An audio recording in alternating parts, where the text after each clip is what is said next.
bless America. Welcome back. Today is Memorial Day, a day when we remember all of those men and women who gave their lives fighting for us so that we can have the freedoms we have. Today will be part 2 on how Memorial Day began.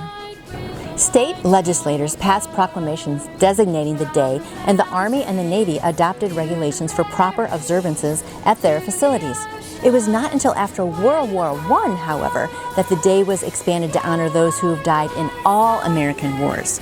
In 1971, Memorial Day was declared a national holiday by an act of Congress, though it is still often called Decoration Day. It was then also placed on the last Monday in May. Some states have Confederate observances. Many southern states also have their own days for honoring the Confederate dead. Mississippi celebrates Confederate Memorial Day on the last Monday of April, Alabama on the 4th Monday of April, and Georgia on April 26th. North and South Carolina observe it on May 10th, Louisiana on June 3rd, and Tennessee calls that date Confederate Decoration Day. Texas celebrates Confederate Heroes Day, January 19th, and Virginia calls the last Monday in May Confederate Memorial Day. General Logan's orders for his post to decorate graves in 1868 with the choicest flowers of springtime urged we should guard their graves with sacred vigilance. Let pleasant paths invite the coming and going of reverent visitors and fond mourners.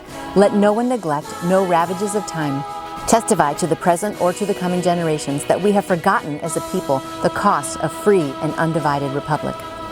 The crowd attending the first Memorial Day ceremony at Arlington National Cemetery was about the same size as those who attend today, about 5,000 people. Then, as now, small American flags are placed on each grave, a tradition followed by many national cemeteries today. And our family has done that. Josh in Boy Scouts did that, and I'm sure many of you as families and your sons in Boy Scouts have done that too. It's a great tradition to do with your family. In recent years, the custom has grown in many families to decorate the graves of all departed loved ones.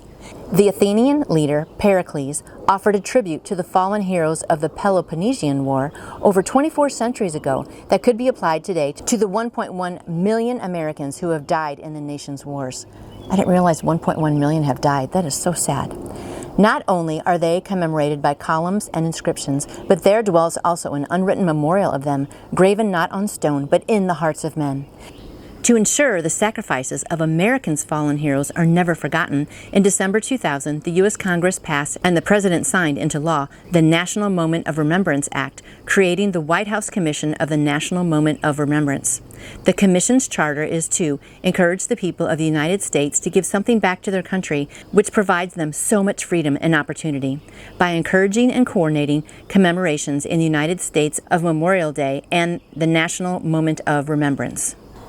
The National Moment of Remembrance encourages all Americans to pause wherever they are at 3 p.m. local time on Memorial Day for a minute of silence to remember and honor those who have died in service to the nation.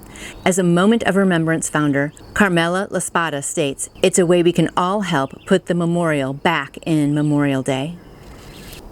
So Mandy and I do hope you have a happy Memorial Day, but most importantly, pause at 3 o'clock to remember those who have given their lives. I mean, without them, we would not have this wonderful country. I know a lot of people slam this country and say it's so bad and they don't have rights and all of that, but I've been to other countries. This is an amazing country. We have lots of rights and lots of freedoms, and I always want to support our military to make sure that we still can be a power of a nation and we can always have our freedoms. That would just be great. And the most important freedom, to worship God.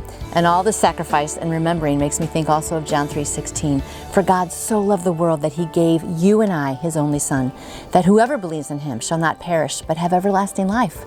So all of us, even if we end up dying in a war, can go to heaven. And I am so glad for Jesus' sacrifice. Have a good Memorial Day, my friends, and I will see you back here tomorrow. And I would like to answer any question you may have about faith in Jesus. Just email me through my website, nancyjoytoyou.com.